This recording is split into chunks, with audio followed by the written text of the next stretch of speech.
Welcome back to another episode of Harmonious at Lunch, the show that fuels your business success. I'm Brandon Gano, your host and guide through the world of harmonious business growth. Today, we're unlocking powerful strategies with industry experts to help your business thrive. If you're a business owner, entrepreneur, or executive, you are in the right place. Join me and our incredible guests today on the journey to clarity, growth, and success. It is time to revolutionize your approach to business. Let's dive in with another episode of Harmonious at Lunch.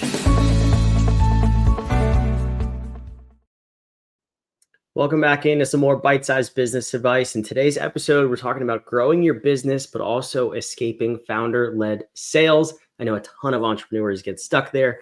I have been guilty of that in my past, and we have an amazing guest with us that's going to help us get out of that and grow a company outside of ourselves. I'm very excited. Corey Quinn, welcome to the show, and thank you for being here. Brandon, I'm super excited to be here. Thanks for having me. So the good news is I can guarantee that 100% of businesses at some point are in the founder-led sales category. That's right. Only a select few get out of that. That's and correct. You help companies do that, which is exciting because I think that's really the only way to grow and scale efficiently. So you tell me, I mean, you have a very interesting background. Where do we start with escaping founder-led sales? Well, let me tell you some context about me and where I really was able to develop my methodology, really addressing this founder-led sales challenge that so many, as you said, so many businesses face. I have about 18 years in the agency space, digital marketing. Of course, that's a service-based business. And so the lessons I'll talk about today really apply to any businesses, but specifically, service-based businesses that are founder-led. In any event, my last role, after being in sort of the agency space for over 10 years, I was primarily in sales. I was recruited to go work at this company called Scorpion as their chief marketing officer. And what I was charged with doing was we had to find a way to accelerate growth. At the time, we were doing about 20 million in revenue. And I had inherited a 6-person sales team that were mostly subsisting on inbounds. And the thing that was eye-opening for me was that this sales team would get a call. We were primarily working with attorneys at the time. And attorney would call us and they say, hey, I have a problem with my website or my leads. And as a result of that phone call, we would do a one-call close. Of course, there was a big metallic gong on the sales floor that would get struck. And there was a big party every single time. That would happen 3, 4, 5 times a week. What I saw was eye-opening for me was not only the one-call closes, which were cool, but the fact that the attorneys who are calling into this digital marketing agency never asked to talk to the founder, didn't care who the founder was. What they were genuinely interested in was, do you understand my problems at a deep level, and have you solved them for people who are like me that I can relate to?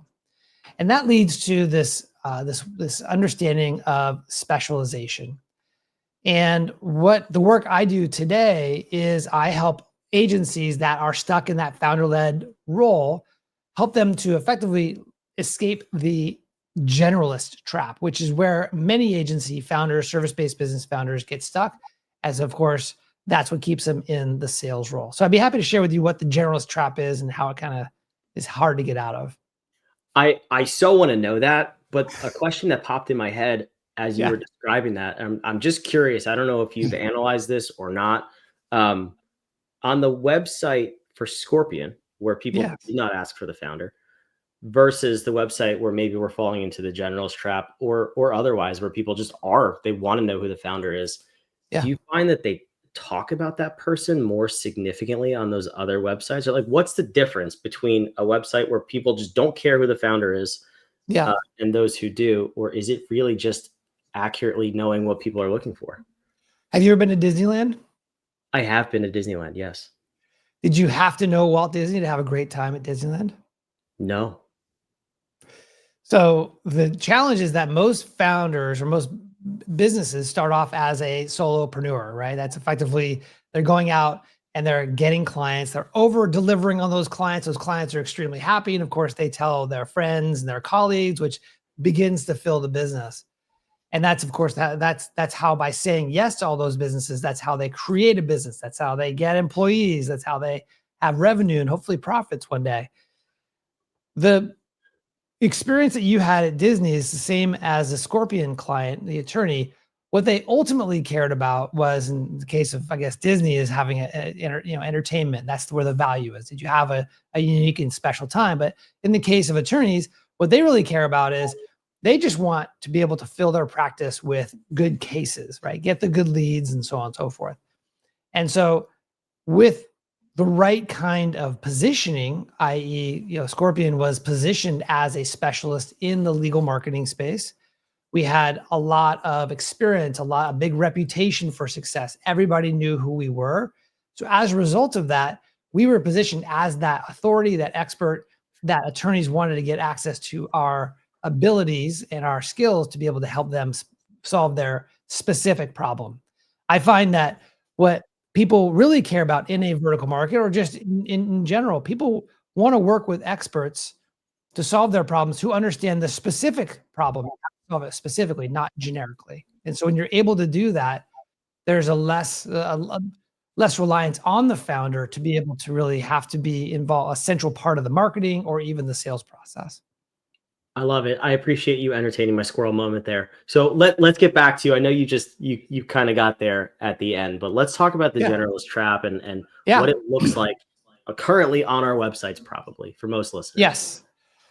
So when you get into business, as I said, you start to say yes to everyone. And as a result of that, you build a business that is dealing with a lot of different clients, which of course leads to tremendous amount of context switching. And that context switching, your team maybe today is working on an SEO project for a dentist. Tomorrow they're working on a social media campaign for a manufacturing company. And maybe the day after that, they're doing a landing page for an attorney. And so as a result of that, all this context switching, you really end up at scale lacking a lot of operational efficiencies. It becomes very inefficient to grow the business, which of course puts more pressure on the founder because they're typically the quarterback in the company. They know all the moving parts. And when you do that, you produce a less than amazing product. You get client churn. Of course, when you get client churn, you end up chasing revenue. And when you're chasing revenue, you have to just say yes to everybody, right? So it's this circle. It goes around and around and again. You say yes to everybody and you can't get out of that. And that's really where a lot of founders, once they've established their business, they're at the $1 million mark, $2 million mark. Sure, they built a business, but they're unable to really scale it and get to the next level.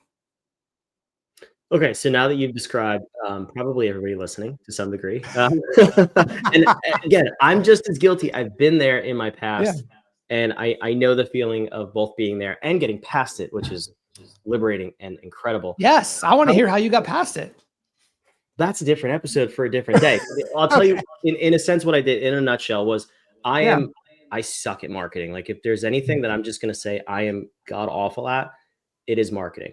Really the execution of marketing, not the marketing itself. I like being creative, but ads, not my thing. Anyway, I'm an ops nerd. So I said, all right, what's the only way for me to get out of doing all of these things? Is to train somebody else to do it. So I put the systems in place to empower others to run the operation with getting things through the company, but then also the acquisition and conversion of clients or leads into clients. That was one of the things that it just takes so much time, or took me so much time. I knew I had to get out of it. So I put those processes in place. But I'm curious to hear from you. Let's say someone is in that generalist trap right now, which is definitely different than where I was, because I was more of a specialist. But if someone finds themselves there, what do we do to get past it? So the path that I recommend is that you want to become a vertical market specialist. It's a methodology that I call more globally deep specialization. And I'll talk about that in a second. But the general steps are: you identify a vertical market that you want to specialize in, i.e. dentists, manufacturing, SaaS businesses, wealth management companies, whatever that is for you. And there's a process to get there. As a result of specializing, i.e. focusing on your business on one vertical market, serving one client, solving one problem for them over and over and over, you begin to build some expertise. It's like the old Bruce Lee quote, which says, "I fear not the man who has practiced 1,000 kicks one time. I fear the man that's practiced one kick 1,000 times." As a result of that expertise that you build over time, you have clear differentiation in the market. People begin to hear about you. You begin to build authority and trust and respect in the market, which allows you to raise your prices, have premium pricing. And as a result of having premium pricing, you attract better clients and you have better margins, which of course leads to a better business. You could pay your people more, you could pay yourself more, so on and so forth. So that is really the pathway out of this generalist trap. I love this. And it conceptually, logically, it makes complete sense. Nobody would argue that. The question, or I guess not the argument, but the pushback would be, I'm okay. Let's argue. Let's go. No, I've seen so many people say, yeah, that makes sense. I just can't do it because I need the revenue. So what is the initial break to say, okay, now I am getting more revenue. I'm attracting more good quality revenue. I can actually put this into place. In practice, what I see, and I talk to a lot of agencies who are in this process, a lot of service-based businesses. And the typical approach to this is, well, we're just going to dip our toe in a number of markets, put up a landing page, run some paid ads, and we're going to see what happens. And the reality is if you could imagine an iceberg, of course, only 10% of the iceberg is above the waterline. And that's, of course, what everyone else sees. And that's where you see the sales and marketing tactics. But the real value, the real power in vertical specialization, it happens beneath the waterline. And what's beneath the waterline are two things. Number one, focusing in on one vertical market. And then number two, the positioning and messaging. Once you have focused on a vertical market, and then you understand the psychology behind how and why they buy, what are the attributes they care about, what are the motivators, what are the pain points that they need solved. Once you've mapped all that out, your sales and marketing above the waterline becomes much more powerful. So the question is, how do you choose the right vertical market so that you're not wasting your time, right? And that's part of the process that I teach, part of deep specialization. And there's really three parts to that. And I'll go really high level for now. The first part is any business that's doing $1 million, $2 million in revenue, you've probably worked with a lot of different types of businesses. Some that were really a good fit, some were probably not as good of a fit, right? And so what we want to do is we want to go in and harvest the wisdom that exists within your business, i.e. you want to look at the numbers, which if you were to group all of your clients based on vertical market or industry, what are the trends in terms of revenue, retention? Where do you get your referrals from? Where is the profitability, right? You also want to do more of a qualitative analysis, right? You want to talk to people on your team, maybe a client service manager who worked with all your clients. Who do they like working with more? Who do you, as a founder, really like working with, right? So you go through a deep dive analysis in your business to really extract any insights to help you ultimately make a decision. That's part one. Part two is, and this is something that a lot of people miss, is you actually have to give a damn. You actually have to care about the vertical market that you are serving. I'll give you an example. Just this morning, I was talking to a woman. Her name was Nicole. She runs an accounting firm, and she was struggling with founder-led sales. And she said, well, I went down the road of targeting agencies, actually. And I went to their conferences, wrote content for them. And I found that I just didn't really click with that audience. It wasn't my people, right? And so as a result of that, despite the fact that there's a big market and she can make money, she decided to pull back on that. She's shifting again because she realized that she didn't have the level of empathy for those folks. She didn't have the give a damn that's needed to really see long-term success. So you have to give a damn as step two. And then the third step is, and this is the one that really locks in the confidence for the founder to really take this approach, is you have to do the market research and uncover the total addressable market. What I mean by that is, and I have it up on my board here, it's if you, as an example, there are, I believe, 115,000 plumbing businesses in the United States that service local homes.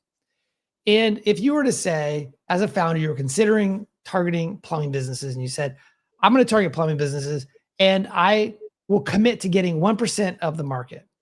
And every year I make about $10,000 in revenue from each of my clients. Well, if you do all the math, at the end of the day, you have about an $11 million agency serving 1% of the plumbing market that you get $10,000 a month in. The reality is you've built an amazing business because you are serving, you've built one product for one buyer. You get really good at it because you're doing it over and over again. You've got excellent positioning and you're able to have a very profitable, fun business to run. So once you do the numbers and you could see that pathway from where you are today with a little bit of success, you get some wins in this vertical market. Well, if that number is significant for you as a founder, that's typically, again, where you get that buy-in. It's like, yes, I would love to have a $10 million business doing one thing for one client and that has 60% margins all day, every day. Where do I sign up? Yeah, right. Who would say no to that? Yeah. I love it. I like those 3 qualifiers too, because I think you're right. A lot of people definitely skip the second one. I've seen that, so we'll just let that sit there. But I'm also curious, what is this? Again, it all makes logical sense. What does it look like from your perspective? I don't know if you said this before we started recording or if you said it on the show too, but you took Scorpion from 20 million to about 150 million. Correct. In 6 years. Big jump. What did Yes. that look like in reality when you put this into place? What was that high level perspective of it? Yeah, from a high level, just go back to the numbers. So it went from 20 million to 150 million. We went from 100 employees to 1,000 employees, and from 1,000 clients to 14,000 clients. We sold a tremendous amount of new clients. We hired a bunch of people. It was a tremendous amount of growth. The thing that allowed us to scale with great retention, by the way, is the fact that we were specialized. So we started with attorneys. When I arrived there, about 95% of the business were attorneys. Solving one problem for one client over and over and over allowed us to, and you'll love this because you're a process guy, not only have written SOPs, but we actually built custom software that allowed us to be able to close 600 deals a quarter and not have any issues with quality, right? So nice. A lot of volume. And so we started with attorneys, and then we went to a second market, which was home service businesses, plumbing, HVAC. And the way we did this was a little bit maybe counterintuitive, which was instead of having our attorney account managers and salespeople also sell to home services, we effectively started up a different division of people who are also dedicated to home services exclusively. In other words, when a plumber got on a phone call with one of our salespeople, it was someone who was a salesperson who was a specialist in the plumbing business, right? So we had the same kind of positioning. We built it over time for home services as we did with legal. And then the third market that we established was franchise or multi-location businesses, which created a lot of scale for us because yes, we had a lot of software, but instead of selling a single location business, we sold one sale led to hundreds of locations, which led to a lot of scale for us. The throughput for all of this was the specialization, was our ability to really go deep and be able to have a level of empathy for our clients throughout the entire engagement, starting in sales and marketing all the way through to client delivery. I love it. And that was one of the key questions that I had before when you were talking about the iceberg analogy, which makes complete sense. So it's not that you just stay with that one iceberg forever. You effectively set up multiple icebergs and you become a specialist and you use the word division, which I love. Yeah. How did you know when was the tipping point when you were the master of that vertical? 3%. Was it? When you are at 3% of a market penetration. So what that means is if there are 10,000 businesses in your ideal market for, let's say, attorneys, once you hit 300, that is an indication. Obviously, every business is different, but round numbers, rule of thumb, 3%. Once you have 300, then you probably have the momentum, the systems, the marketing, the positioning to allow you as a founder to lift your head and go, what's the next vertical? While your business continues down that path, what do we want? What's the next division that we want to launch that's going to be a natural fit for us as a business? I love it. That's perfect. And I want to just emphasize that because you did say 300. Corey originally said 3%, not just 300. That was the calculation because I know 3%. People's ear holes every now and then get clogged. That's okay. We're busy. Corey, this is awesome. This is an absolute goldmine of an episode for people. I'm so happy you joined us. Where can people learn more? I know you wrote a book. We'll go ahead and put that on the screen, but where can they learn more about you? Brandon, thank you. I would love to offer your listeners, you can actually go and download a free version of my audiobook right now. It's called Anyone, Not Everyone, the proven system to escape founder-led sales. So everything is in here. Everything we talked about is in here. The 5 steps I teach is in here. You can get a tremendous amount of value from that. You can go to anyonenoteveryone.com. That's anyonenoteveryone.com. And you can download the audiobook. There's a bunch of bonuses, which includes templates and worksheets and videos, all this great stuff. And if people want to get started down this path, the book is a great place to do that. That is super cool. I appreciate that. It is on the screen. also in the show notes down below. Corey, thanks for being here. Awesome, Brandon. Thank you so much for having me. Wherever you're watching and listening, all the links, social media, websites, free downloads in the description. Make sure you go check those out. We'll see you on tomorrow's episode of Harmonious at Lunch. Thanks for listening to another episode of the Harmonious at Lunch podcast. Make sure you subscribe on whatever platform you're on, and we want to invite you to join us in the Small Business Success Facebook group, our private group where guests and listeners come together to grow your business. We want impact-driven entrepreneurs who are ready to go to the next level in this group so we can all share ideas, collaborate, and grow our businesses together. Go to whatif.com/group, and we want to invite you to join today. See you on the next episode of Harmonious at Lunch.